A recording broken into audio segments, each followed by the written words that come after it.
The world has gone completely mad.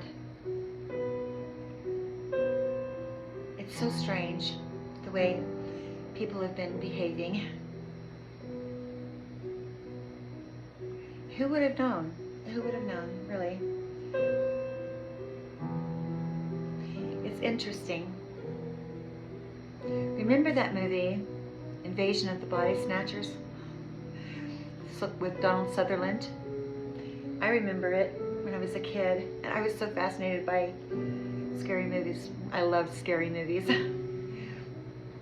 But there's this one scene where one of the pods opened, and it was a dog. Well, maybe the pod didn't open. You just saw the dog that had a human head. It was really strange. Well, I'm here to tell you that this is stranger, almost. So much stranger. And what makes it so strange is that it's the truth. It's not just science fiction. The things that we thought that were supernatural or just in people's imaginations, it turns out that we're having to face some amazing, shocking, maybe even a little bit unnerving truths. Unnerving truths. When 9/11 happened, I don't know what you guys were doing, but when I was on my way to work, and I heard on the radio when the first plane hit the tower, and I couldn't believe what I was hearing, and they were yelling. It's like, oh my gosh, they were really yelling on the radio. And then I pulled in and I ran into the office and I turned on the TV, and right before the second plane hit, and it was just like, remember how stunned we felt? Like, it was just like unbelievable. We just couldn't believe it was happening. And again, it just takes so much time for your brain to catch up with what you're hearing. It's like, it's happening, but this is like the first time we've had any kind of attack on our soil, on American soil. This is like really frightening. So many deaths. I remember hearing a newscaster or a reporter, somebody saying that, somebody was heard that was atheist, saying, I know I didn't believe in you, but at their time before their death, right at the time where they know that they're going to die, they're crying out for God. Please save me. Please save me. All of those people that died on that Twin Tower, they were crying, please save me. The people that absolutely didn't believe. They were so in charge of their lives and their wealth and everything that they've accomplished in life. They didn't really believe in him. They were doing just fine without him. Until a day comes where we need him. And the time has been wasted. And we have to think about, our mistakes, all of us do. And all of us have made them, everybody's made them.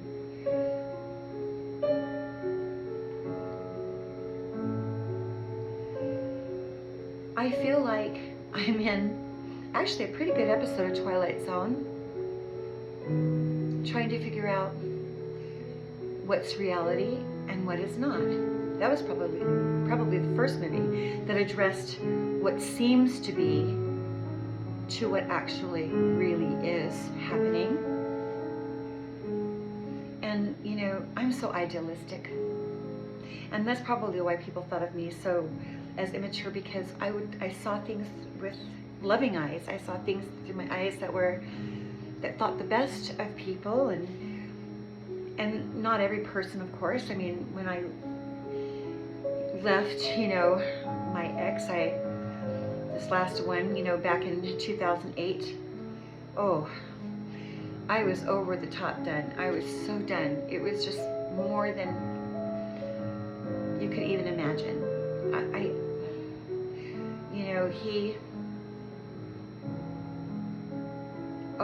He was forceful. He would insist on his time with me, and I didn't have a choice. I couldn't be sick or tired. I couldn't be busy. I had to do whatever he wanted every day, no exception. And if I didn't go along with it, he would punish me. So this was behavior I had already experienced, this type of treatment, this narcissistic abusive treatment. And so, Alexa, decrease volume one time. But I'd tell him, I can't do this anymore, I'm not doing this anymore, and then he would, oh, okay, I'll do better, but he never did. He never did. And he treated my children so poorly. I mean, really poorly. I shouldn't have to even explain this because I kind of already have in my posts and everything, but he was into things that, were just repulsive to me. They didn't match me or my character. He was just, and he thought he was God's gift to the world. He did. I mean, it's all narcissists, I guess they do. Alexa, decrease volume 2 times. I want to hear it a little bit because it's soothing.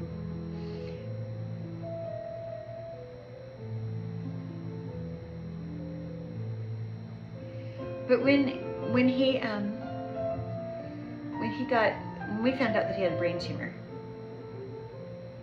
it was really, really upsetting. I felt really bad for him, and we weren't getting along at all.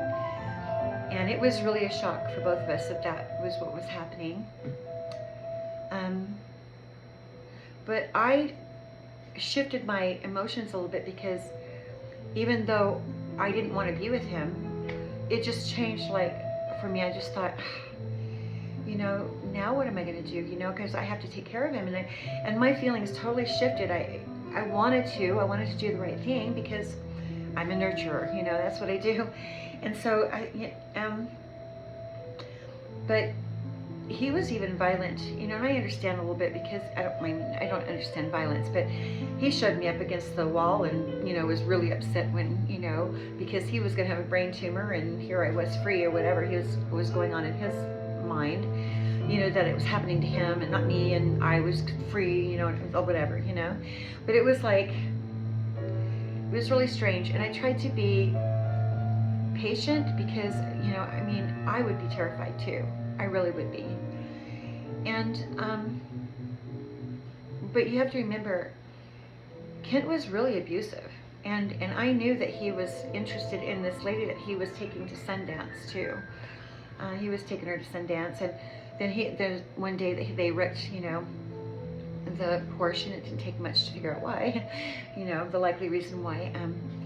But and everything that he did, I drove a broken down vehicle and barely, that was really actually kind of dangerous, that he just gave me any old vehicle because he made me sell my car so we could get a washer and dryer for the house, and so but he drove the Porsche while I drove an old hunk of junk, right?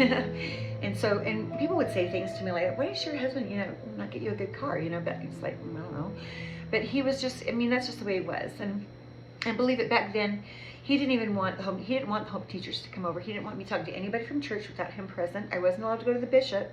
Never could I go to the bishop alone.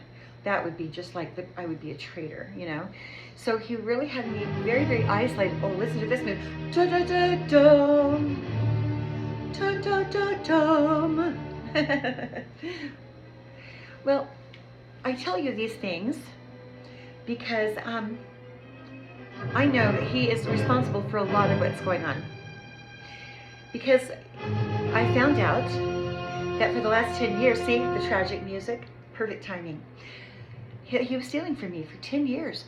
I left, and I went to, last time I saw him, it was maybe around 2011 or 12 in court, but the divorce was final in 2013 in American court.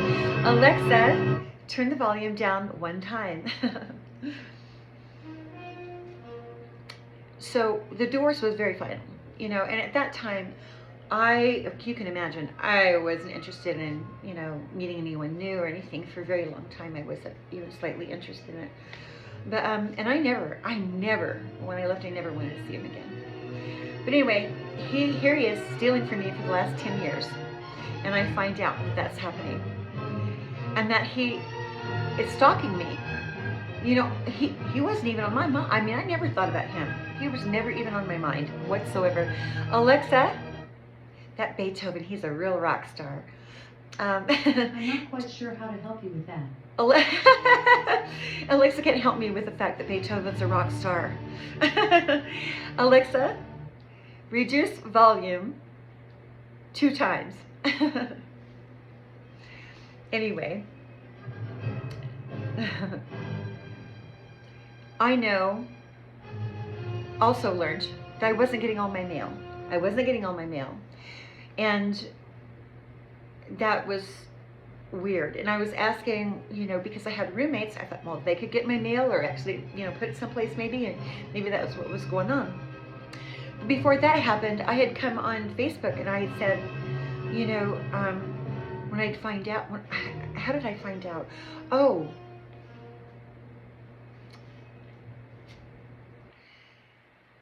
I was laying in my bed, and, you know, I told you in the last video that I was doing research about the church and everything, and I was just, you know, skimming along on YouTube. Hadn't even listened to a tarot reader, you know? And by this time, I already had a lot of facts and a lot of information about Star Maker app. I already knew a lot of things just by paying attention and really understanding what was happening around me. But on this particular night, I was scrolling through, and this lady came on, the Divine Goddess. I mean, I hope I didn't say that right there. I'm sorry. But anyway, she said, your grandmother, Marcella, wants to talk to you. It's important, you know, something like, and I'd love her to find that video that she did where she said that. Marcella, your grandmother, wants to talk to you. Now, my grandmother, Marcella, I mean, that just seems rather odd, doesn't it? You know, because, you know, it's not that common of a name. And she is my grandmother from my mom's side, right? So I thought, you know, I was thinking. And it just gave me chills. I'm like, wow. And so, and she was telling me, you know, something about, you know, looking, you know, watching my surroundings, and that there's somebody that's trying to steal from me. I mean, I can't remember. I'd love to find that video where she actually said all these things, because it really got me thinking, you know, it's like, and then I sat up in bed and I, you know, because my grandmother, well, Marcella, when she died, she came, I was in Oregon, she was in Salt Lake City. And when she died, I know she came to visit. I actually paused and stopped because I knew that when she passed away, she came to see me. Of course, you know, I didn't tell anybody this, but I knew. And so this time, I was like sitting up and I started saying, grandmother, what's going on? You know what I mean? I started talking to her, and so I started listening to the tarot a little bit more, because, and you know, and in the meantime, all this is happening, but over here, you know, when I was trying to communicate with my family, they were acting cryptic. They were acting really weird, okay? Now, I want to backtrack a little bit for a second, because when I was still living in Pleasant Grove at Brenda's house, Brenda was just, you know, it was impossible. She was impossible, you know, anyway, but I had gotten hurt, you know, and I was, when I knew that finally I was going to have to go, I didn't really want to go until I'd found another place, and I was looking for a place that would let me have my dogs, you know, because you know, there were places to go. I just didn't want to lose my dogs, because I'm attached to them, and, you know, so, when I contacted an attorney through the Provo Legal Services, and he helped me with this case, because I kept telling her, because the bishop was one that told me, the bishop over in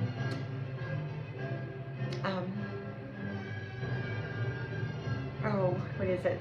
Next to the community next to Pleasant Grove, something Hill, Cedar Hills or something like that. Anyway, that bishop was telling me, oh, you know, just tell her to give you an eviction notice, because then you can go and take it to the judge and tell him what's going on, you know, with her. Because at that time I had, you know, we were worried about a fire starting, because she kept saying her circuit breaker got hot, and the electricity would keep going off, like all winter long. It just kept going off, and for sure it was like it was gonna burn down. You know, I was worried, and all my furniture and all my belongings were in her basement, and you know, my roommate at that time, we were talking, you know, we need to call the city because this is a fire hazard. She's not fixing her, you know, circuit box, you know, and it's getting hot. She's told us this a couple of times, and so by no fault of our own, we weren't calling about the animals or anything. We were just calling about, you know, being worried about the house catching on fire. Plus, there was daycare center upstairs, and you know, and that was already a neglectful situation. She was always doing conspiracy theories, always on the internet, you know, with the world coming to an end stuff, and you know, we had a lot of complaints about the way she was caring for the children too at that time, because she would scream bloody murder at them. You know, I don't know. I would never have chosen her, honestly. It's true. Because, you know, she really shouldn't have been watching kids. Let's just put it that way. She didn't have the patience for it, really. But we had a lot of complaints about Brenda. My roommates and I too, even the ones that might have even helped her. We had big complaints. And so when I called, so Cheryl and I decided that we would get a hold of the city. I'm the one that called, but it wasn't my idea. It was, she said, let's call the city. I said, okay, let's do it. So I called. And I talked to somebody named Gail from Pleasant Grove City, told her what was going on. And I was mad because she had bought a second cow instead of getting this breaker box fixed. And I felt like, you know, she was not taking care of the property. That's why I got hurt in the first place, is, you know, she wasn't putting money into the property. And come to find out, she's not even insured to have renters, you know. She doesn't, so on her mortgage, you know, because when I tried to go get help, you know, because of the shoulder, you know, the insurance, or the lawyers, the Moxie Law Group, was unwilling to pursue it because she didn't have homeowners insurance that covered renters. Now, how is that okay? You know, if you've got renters, somebody gets hurt, and all of a sudden you can't litigate because she doesn't have the proper licensing or the proper insurance to have renters in the first place. Okay, and so they don't want to, you know, because it would take too much work to fight, and they didn't want to, for whatever reason, you know, I'm sure I know the reason why now, but they didn't want to do that, you're right? And so I knew there was some animosity, you know, for Brenda, because she ended up losing her goats and she wanted to retaliate big time, but I had nothing to do with the goats. I didn't know she couldn't have 2 cows and 12 goats and 12 chickens. I didn't know. The city asked me, oh, well, she's got a second cow. Well, how many animals does she have? And I'm like, well, she's got 12 goats and 12 chickens too. And so I didn't know, and it really wasn't on purpose, you know. And so the city comes out, makes her get rid of it. So she has a motive, right, to give me a hard time. And then, so when all of this came to an end, you know, where she wasn't fixing the property, there's mold, you know, so many problems, you know, water leaking from upstairs to downstairs, from a faucet leaking that she wouldn't fix. I mean, she literally would not take care of her property, and she had 5 people in the basement at that time, you know. And so it just seemed to me she's not taking care of the electrical circuits. The house is falling apart. She needs, you know, it needs to be repaired, you know. And so I was really unhappy, you know, about that. And so anyway, the bishop advises me, and we told the bishop this is what's going on, and so for whatever reason that I know now, he was telling me, oh, just have her do this, and he, you know, and then when you get an eviction notice, you can just go to the court and, you know, ask to have a hearing. And so, oh, fine, you know, but I didn't realize how risky doing it that way was, but that was okay. I mean, it worked out. I called Provo Legal Services, and they helped me. And she didn't really actually even do it properly. She didn't really actually have an eviction notice done in the proper way at all. So it wasn't even valid. But anyway, that wasn't a thing. But the attorney said, well, you go ahead and go, you know, go get your stuff and go ahead and go, and then that way that it'll help, you know, so that you won't have an eviction on your record. But I was trying to drag it out a little bit because I was looking diligently to find a place that I could bring my dogs, and it was kind of hard. But so eventually I just had to go, But it wasn't that I couldn't find a place to live. It was because I wasn't willing to give up my dogs. Now I know they wanted me to be homeless now, and I had the pickup truck. I could sleep in the truck really easily, and I like camping and outdoors, and so I felt like I'm tough enough. I can do this, right?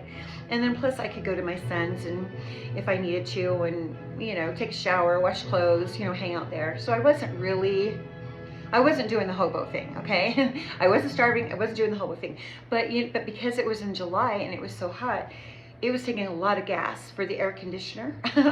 A lot, and it was really, really hot. But that was the only real problem with that plan that I wasn't anticipating, which I should have anticipated, and the food going bad really fast in the cooler. But and then it was not really, I found the condo and I just knew, okay, for a few weeks I can do this, because I can just make this work, right? And then the last week I went and stayed with Camille and Eric in Heber City. So I wasn't actually homeless for maybe 2-3 weeks, well, even if that long, but it wasn't really that extreme as being homeless. And so, but when I did finally, move over to the other place and, got the place painted, it was kind of weird because it was really there, for the money. I really wanted to move into a nice place, and the paint job was really ratty. It was really bad, but the place was nice. But I just really wanted it painted, and so I'd asked for it to be painted, before I moved in. And that I even told him I'd do it myself. But that's another story. That's for another day. But Courtney was kind of mad because she wanted me to pay for the paint, but then when it came time for a new roommate to move in and she wanted to paint the walls, I'm going to say, well, wait a minute, half that paint, if you want me to pay for half the paint, then half that paint would be mine. Right? And then I already knew that there was some camera things going on, because when I had realized some strange behavior that was going on with my family, and I had realized, after listening to some people, on tarot, they'd say, there were some things that I knew. I thought, oh my gosh, because it was just too accurate. It was like, oh my goodness, that's my family. And so I said, Happy Valley is the Truman Show.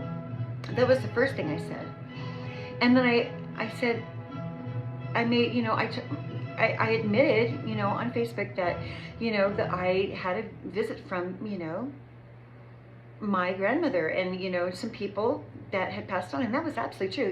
Even George, I was around, and I was getting real direct downloads from these people. And I knew it for a fact. There was, I physically knew it. Okay. And I know that Mormons believe in ministering angels. I know that they know that this is not far-fetched. This is true. People can do this. This has happened to other people as well, not just me. But during this time, I listened to somebody that was telling me to protect myself because I was under attack. And these were very specific things about me and my life too. And it could have been other people too, but I just, you absolutely know when somebody's talking about your family in deep particulars, like Diva TV. Ooh, there's some things that she said that were just meticulously correct, right? They were absolutely correct about my sister. And so I followed suit. I got the Palo Santos sage or whatever, and I started using it. And I would say, in the name of the Father, the Son, and the Holy Ghost, I command all evil spirits, both living and dead, to leave. Return to sender 10 times, And so, and then I would, cleanse myself, and I followed along with, the agenda, what people are telling me to do spiritually to protect myself from spiritual attack, which I was really under a lot of spiritual attack on Star Maker as well. And so I knew that was happening. And then not even hardly any time later, all of a sudden in the bathroom, in the vanity, the lights, the vanity lights were flickering all the time. And so, and I knew it was very subtle at first. I knew that the first instinct would be like, ghosts, they can play with your electrical devices, and they can, but these lights, the way they were flicking, it would be one bulb, but then that one would stop and it would be totally a different one, right? And so I was very curious about that for a while. And then I was telling, another tarot reader, I was on a live with her, and I lifted up my phone. I said, just look at the vanity lights they're doing. What do you think about that? And by that point, I'd unscrewed the light bulbs and I was looking in, see, okay, this is some sort of parlor trick, right? And then, but I put the light bulbs back in, and then, it happened a little bit, and then all of a sudden it was just all the time, and I knew that somebody was messing with me. I absolutely knew it. And so, and then, I was listening to Intuitive Kev.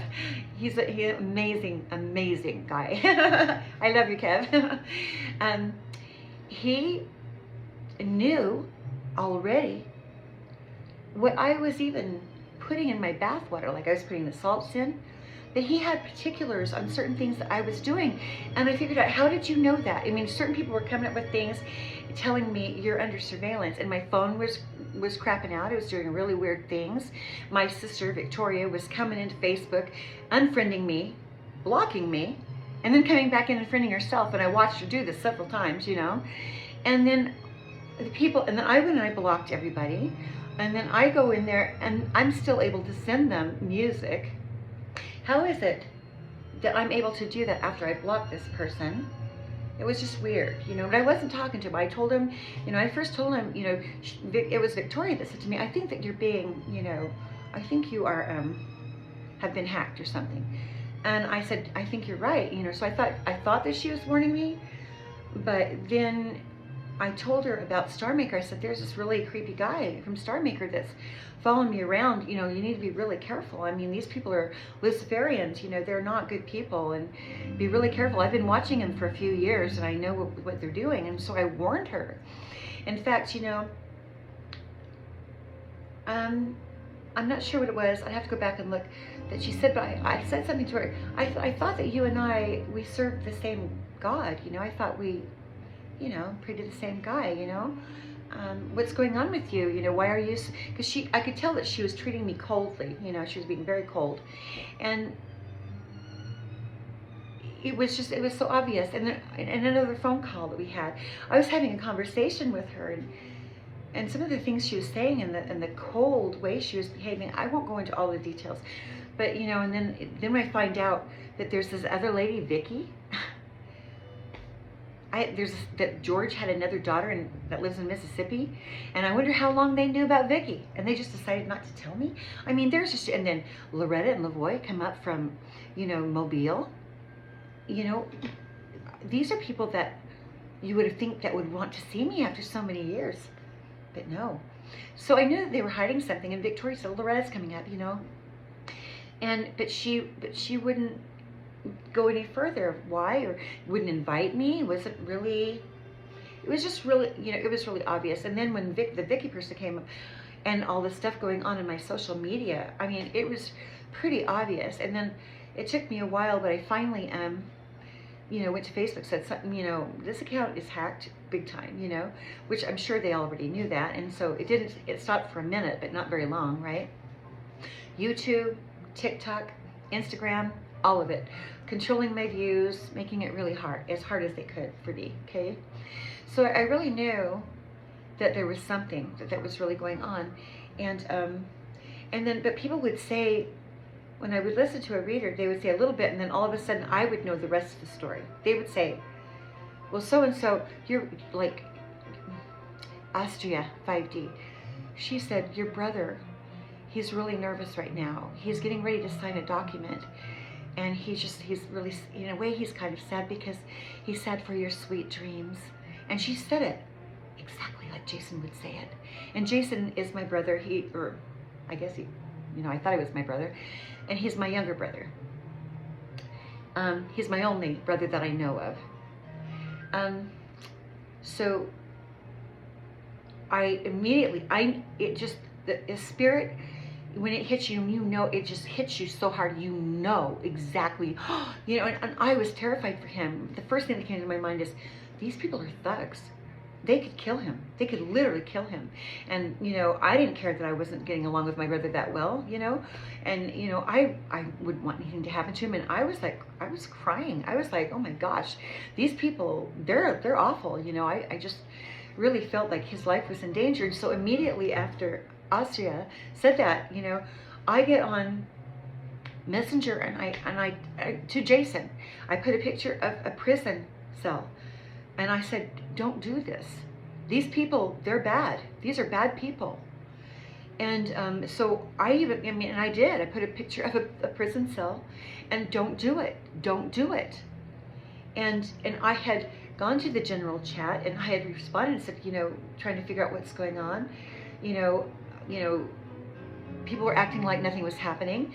But then when I figured out that there was a judge involved, I was saying, Judge, I'm alive, I'm alive. And when I asked Victoria, I said, there's and I know that there is an inheritance, and for sure, and I'm positive. And I said, there's like a house, land, and deed. There's no way that I would have known. I'd been researching through, Mobile. I'd called Mobile and was looking around and thinking maybe it's J.D. Clark, but looking, really looking into it. And when I had asked her, I said, are George and Myrna both my parents? I just came right out. I blurted right out and asked her that. Are George and Myrna my parents? And she didn't answer me. And so I went to Carrie, my cousin. Are George and Myrna my parents? She goes, I think so. Well, yeah, of course they are. Blah, blah, of course they are. So she wouldn't tell me anything. I said, something's wrong. And she's like, and I said, somebody died, and I was blocked from seeing who it was. Who is it that died? And this was probably almost a year ago. Maybe like last March-ish, sometime somebody died. And, and she was, who? And I went, I don't know. And she goes, and I told her, I said, I'm just really picking up a lot of information just intuitively. And she goes, maybe you should she said, maybe you need to get a psychic. And I'm going like, well, I kind of am one, And she's like, well then, well, who is it? I'm going, I don't know, but somebody's died. And when I went to go see who it was, I was blocked from seeing who that was. And so there was just too much going on to not realize, But back to Kent and my mail, and to Courtney and this Harvest Hills condominium. So they put parlor lights in there. I knew I was being surveilled. There's readers that actually knew what I was doing.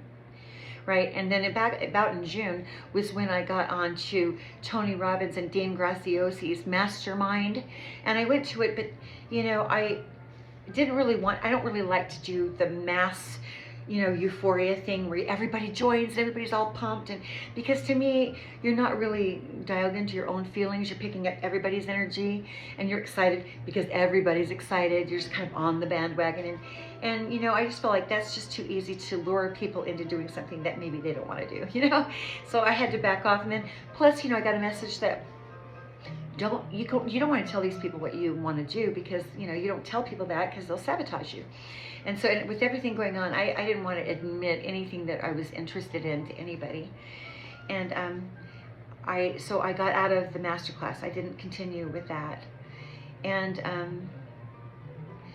I got a call from the mentors, the trainers, or the coaches from Tony's program and all that. And I was just, I just had something was really, really strange.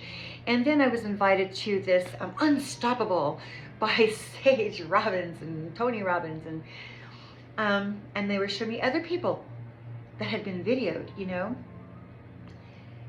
and I was starting to put it together, and it's like, they can't do that because this is my private life. I never gave anybody permission to do that. And little by little, I was getting, downloads and information that I resonated with, because I noticed that people knew too much about me, way too much. And to where I even said to Kevin, I said, not all that long ago, it's like you knew exactly the herbs I was putting in my bath water. How could you possibly know that? Does that mean that you could see me get undressed and get into the bathtub? I mean, this is really not cool. I mean, and then they try to creep me out like you did a sex tape, and all that. I never have done a sex tape before, and I haven't. Come to find out, let me backtrack. Before I met Kent, and I didn't know this till later on, but he had been using those little audio tapes, those mini tapes that attorneys use for,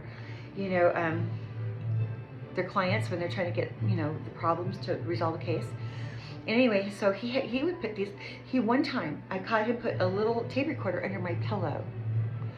And I was like, I came unglued. I just was like, I was ready to just, you sicko. I was so mad. But fast forward, eventually, he has a whole briefcase full of them. He had a whole briefcase full of these mini tapes. And he was gone. I took these tapes and I took him down the Provo River and I buried him. And I called the police and I told them I just got these tapes and, so anyway, when he came back and he noticed that the tapes were gone, he was just like out of his mind. Out of his mind. Ripped the phone off the wall so I couldn't get help. Wasn't going to let me out of the house till I told him where the tapes were. My boys were really young, like third and fourth grade. Fourth and fifth, third and fourth. We were bound by the lake. So when somebody would start saying sex tape, I realized, I wouldn't doubt that he would sneak a camera and record people that he's with. Which is, really bad. That's bad to do something this vile, right? So anyway, I got this Star Maker, reality TV, Unstoppable. My mail is missing. I say to Courtney several times. Did I tell you about the key? The keys were missing, and I know why they took, and they ended up taking the truck. But Courtney lied about the keys, and then when she came in to work on the doorknob, the keys, she put them back in a place that they absolutely were not. And it's like, it was so obvious that they were planted. It was like, no question about it, that Courtney did it. And Courtney also admitted to taking some of my mail, and then she pretended that she took a different piece of mail.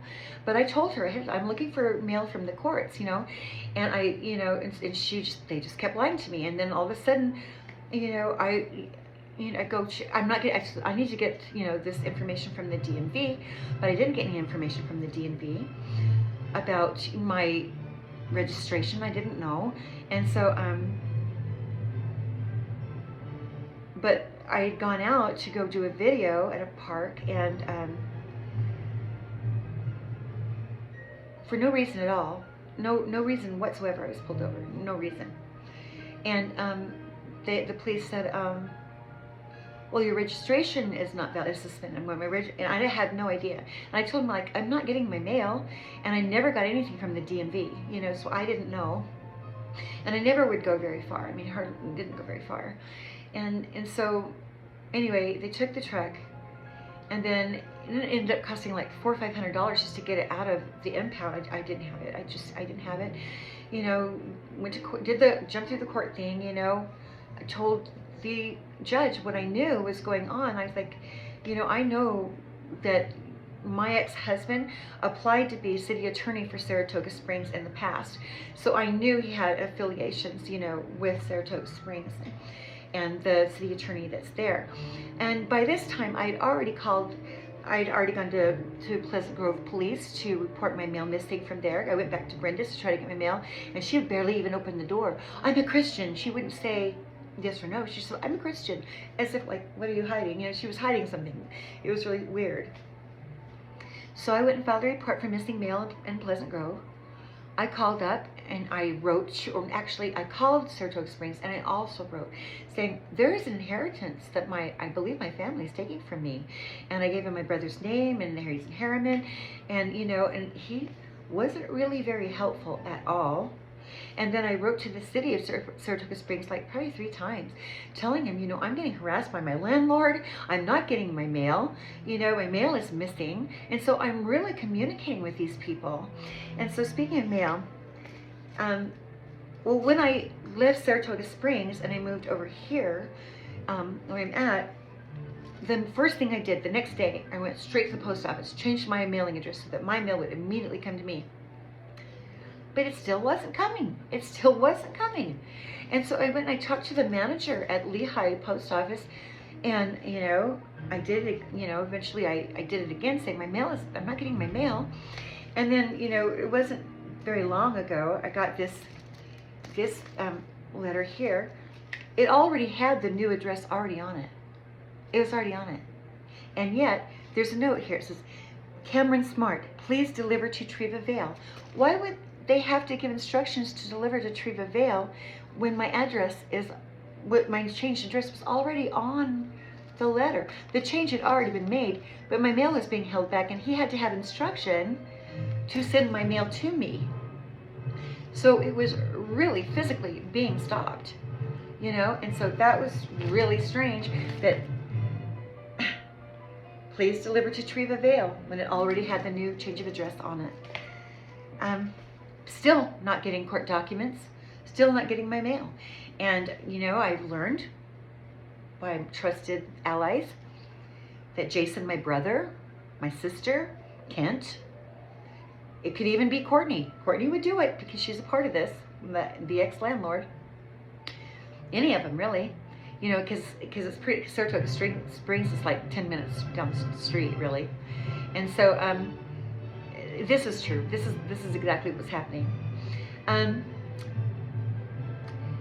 I realized when I was being surveilled and I was complaining about it to the police too, that, you know, it was obvious that my phone was tapped, that I was being exposed. And then I remembered this, and then Tony was on my feed, Tony Robbins, he was on my feed over and over and over again. Like every time I turned around, it was Tony. It was like so obvious. And in fact, my feed is just like that. If they want to insult me, they'll send an ad that insults me, or they'll send an ad, you know, about anything just to irk me, right? It won't be anything useful, really. Well, some of it's useful, but most of it is to be insulting, right? And so, but during this time, Tony Robbins, Sage Robbins, come to this, come to this, come to this. And so I did. So I said, okay, I'll go to Tony Robbins and Sage's thing. But I was still he already knew that I knew, okay, that I was being surveilled, okay, I already knew. And so when I went, I was trying to, you know, just to feel it out and everything, because I'd admired Tony. I wanted to be sure. And so when I saw what this unstoppable was, it was not hard to put two and two together, and that I was being surveilled against my will. I figured out who one of the copycats is. I got her picture. I knew I was being robbed. I knew it. There was no question about it. And Tony Robbins wasn't trying to help me. He was helping my cousin and my family to steal. And there's no doubt in my mind. Absolutely no doubt in my mind. And, you know, there's digital footprints. People are going to, I mean, it's already really been investigated. It's a fact, you know, so I don't feel too scared to say it because it has been happening. And you guys probably even know more about me being, you know, on reality TV more than I do. I don't even know. I didn't sign a contract. And see, that's just it. They paid somebody else in my name while they were filming me. So, and taking pictures of mine, making pornography from pictures of me, putting them on the dark web, making money, profiting off my covers, my music covers, you know, lip syncing, taking my videos off, putting that different girl on there to sing in my plate, to pretend like she's singing for me. You know, this is major fraud. Major fraud. And I want you to think for a moment. Everybody wants a hero. Everybody wants somebody to look up to, that they can depend on and count on. But tell me something. How would you feel about being attacked by the same person that's pretending to save you? How would that make you feel? Do perpetrators get to suddenly rush in and save the day? Trust the process. We're just doing this for you. When the whole time, they're trying to help my family steal that inheritance, and everybody here knows it too.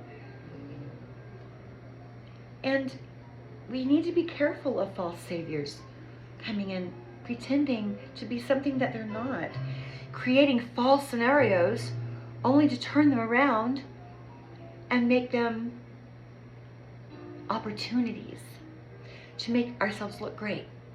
We're the hero. We're coming in to save the day, Americans. We're going to do this. We're going to make all the homeless go away. We're going to rehabilitate them, blah, blah, blah, blah, blah.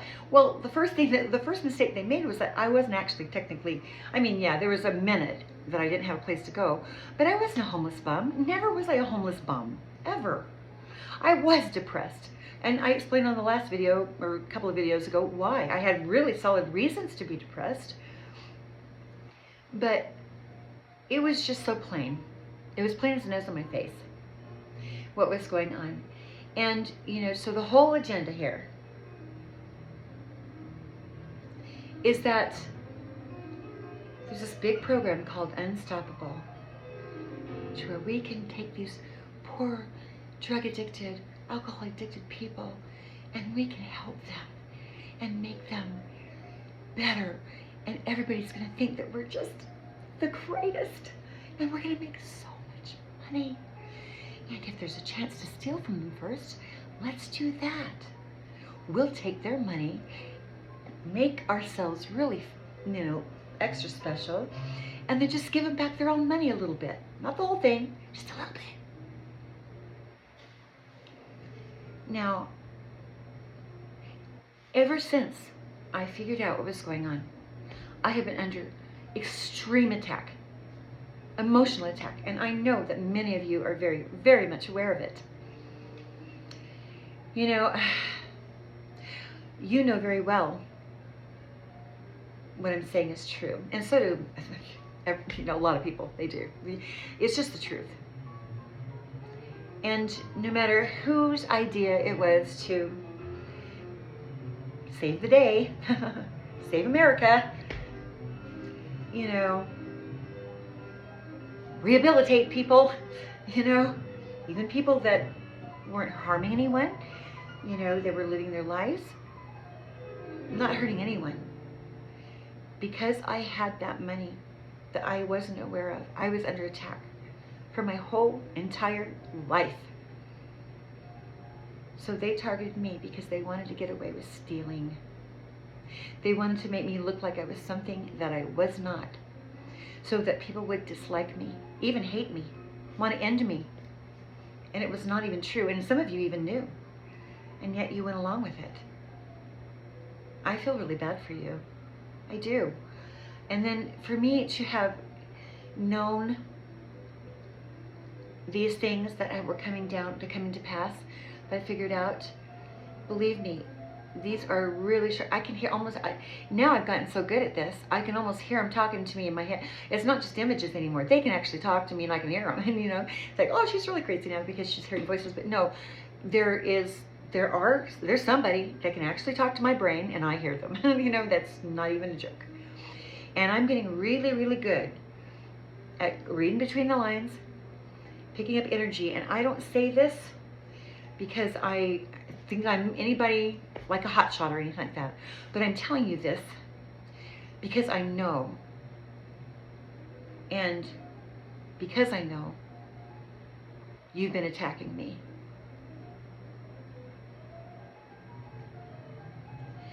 Now I want you to think back to when those people were under the rubble, under the World Trade Centers, when their lives were over. Even the aliens, or the atheists were looking for God. They were trying to find Heavenly Father. I have gone through so much struggle. I've always walked with God. I can't afford not to. Even in the times when I really wasn't, living properly. I never, or properly compared to maybe what somebody else might think. There's never been a time or I didn't feel that He loved me and was protecting me, because I had to, even as a little child. And I might have told you, my mom was very physically abusive with me.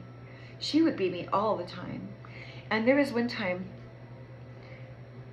I just couldn't stand it. I couldn't stand to have her hands on me another time. And I was just little. I couldn't have been like between 5 and 6 years old. And I went into the bedroom and I took a broomstick and I was beating myself on the head with the broomstick because I wanted to die, because I never wanted her to ever be able to touch me again, ever. And then that didn't work. And so I was crying, and I was kneeling down on my bed, and I was asking Heavenly Father, I was crying to Heavenly Father. And He told me, your mom and dad, they're not okay. They're not okay. In a way that helped me, because it validated what I felt really young. And I was almost positive it was Jesus telling me, your parents aren't okay. It's not good. It's not okay. They're not okay. But what it did too is it made me even stand up to them more. I watched them more. I stood up to them more. And the more I stood up to them, the more I got beat. And then there was, there's so much abuse there. But I know that everything that everybody's been saying, they're absolutely strumming my pain with their fingers, singing my life with their words. And we all know it. I have the information that seems to match up with the data. And I'm grateful you can't even imagine how grateful I am to these readers who are so beautiful and so talented that have helped me through this journey. I love you. I love you. And I love your integrity. And I mean that from the bottom of my heart. Now, my ancestors meant for me to have this inheritance. They did. And they also meant for me to be a chosen angel that I didn't even know. I had no idea that I would be given this assignment. Do you really think that anybody would actually want to have an assignment like that? I mean, to have to shatter the false narrative.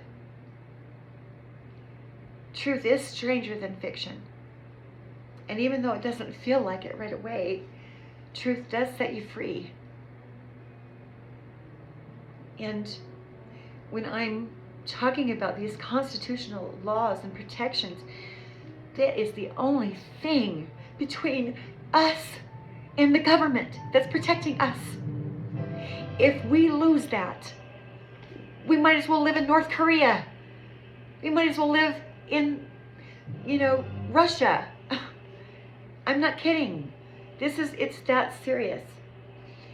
If people in judicial systems, law enforcement, and government are willing to bear false witness,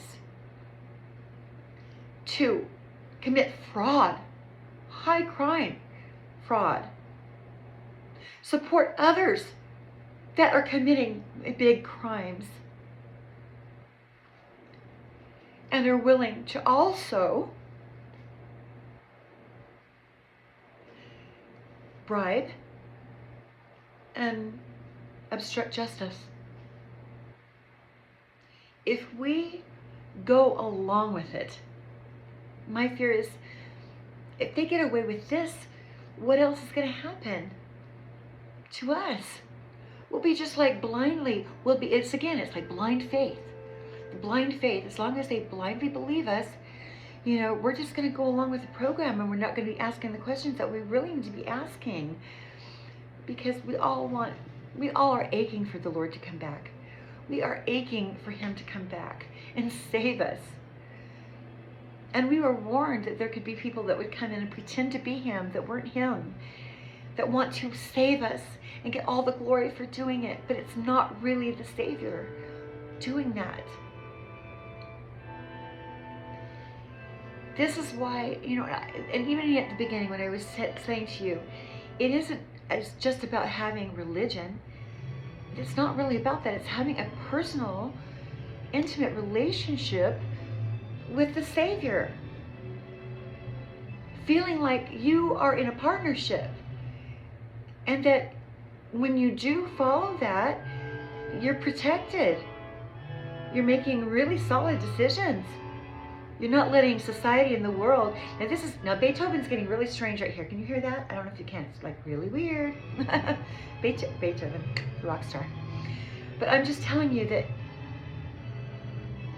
I don't want to be in a position to let anybody down. I hate letting people down. I shouldn't say hate. I dislike letting anybody down. I want people to be happy. But we deserve what's true and right. We deserve everything that's true and right. We need to know what we're doing before we just buy into something because we're praying and hoping that it's just the truth. I'm just praying and hoping for a safe country, for my own life to be saved. I'm a person. I'm a good person. Nobody gets to sacrifice me. Hell no. No way. Nor you, for that matter. Don't let anybody, under any circumstances, take away due process, your civil rights, your human rights, your rights to privacy. There's sometimes you want to think, oh, but if I do this, then that's going to happen. I don't want that to happen.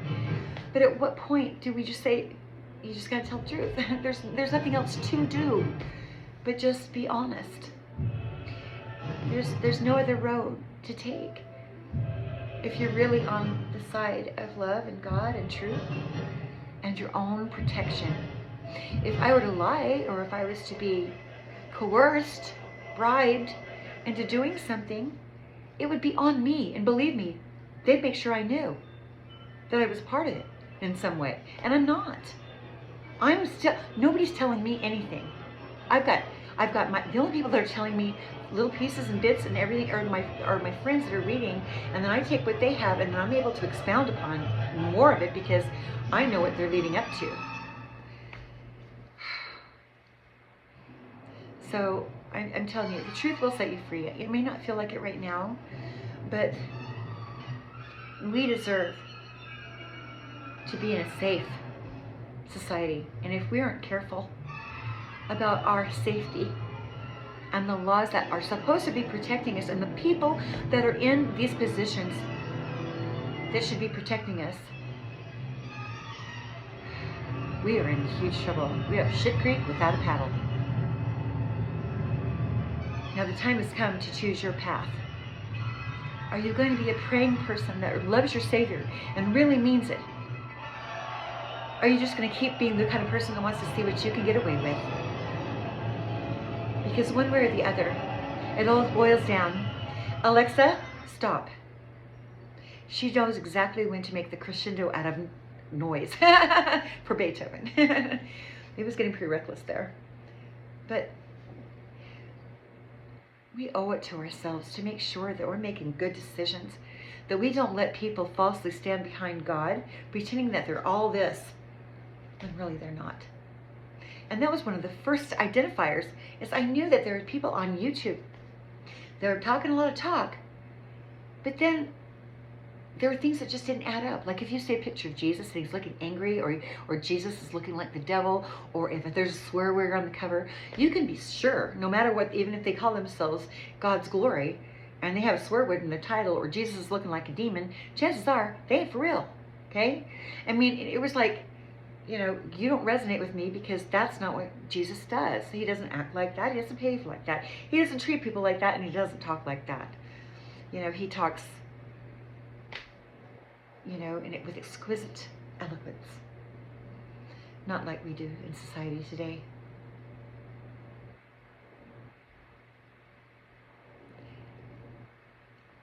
You know, if you say you love God, but you are serving the other guy because of your own personal desires for how things should turn out, then you're not following God's plan at all.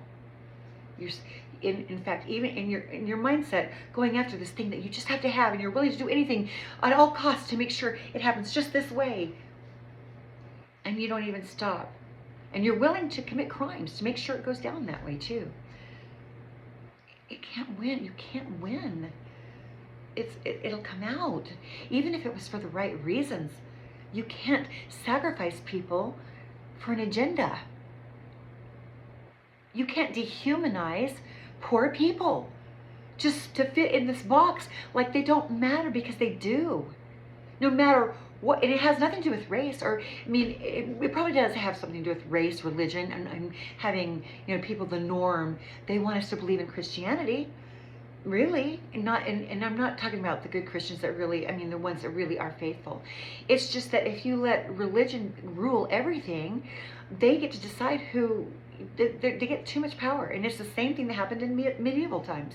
You know, when you do the history research, religion had way too much power, and even though we want those same principles, we want a fair society. We don't want one that's based on just staunch Christianity, and that if you do this, that's going to happen. You know, it's you know, and really, it's also about favoritism. Whoever they want to let go compared to who they don't, and if they're going to get some money, if benefits from the whole deal. You know, so we're really in a corrupt society that are putting masks of religion on their face, and it's just not true. And so we need to find this somebody authentic. We need to be authentic. We need to be straightforward and be willing to tell the truth, even if we're not popular anymore. Our lives depend upon it. Our freedom depends upon it. You can't do wrong and expect it to turn out right, even if your intentions were good. And I understand those intentions. I really do. But wrong doesn't make a right. Fraud and thieving, drugs, spreading sexual diseases. You know, it's just, this is a crisis of morality. It is a spiritual war, a crisis of morality that could turn out to be a plague, a sexual plague. It's important to be practicing sexual hygiene in a world like this, especially, but at all times, but really especially.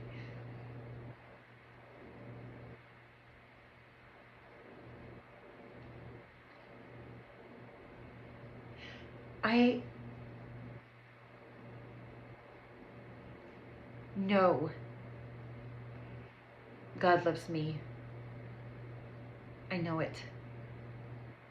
And while I'm in this position right here, telling the truth, the whole truth, nothing but the truth, so help me God. It doesn't matter if you like me or anybody. All of us are here. We are citizens of this United States of America, and we have our inalienable rights. And you need to be willing to fight for them, no matter what. And it doesn't matter who wants to trick you into let just this little thing go, let this little thing go. Before you know it, they cooked your goose. You're like the frog in the boiling water. Pretty soon you're going to be dead. Completely boiled, cooked.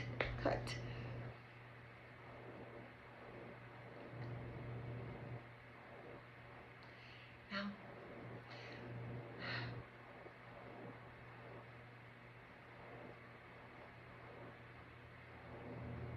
I can't believe any of this happened.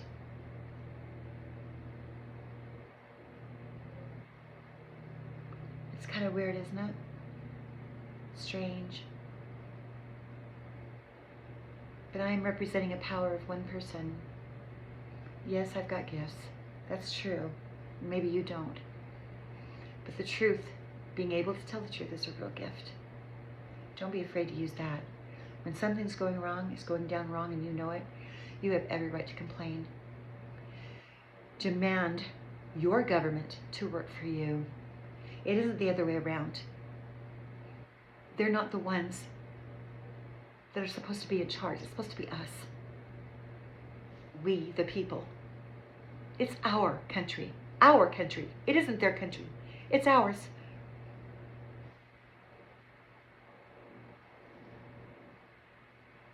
I hope with all my heart you hear me, because it's really that important. And I hope that you'll say these things too. And that you'll stand for the truth about things. That you won't expect to be brainwashed into believing something that just simply isn't true. You're in my prayers. You really are.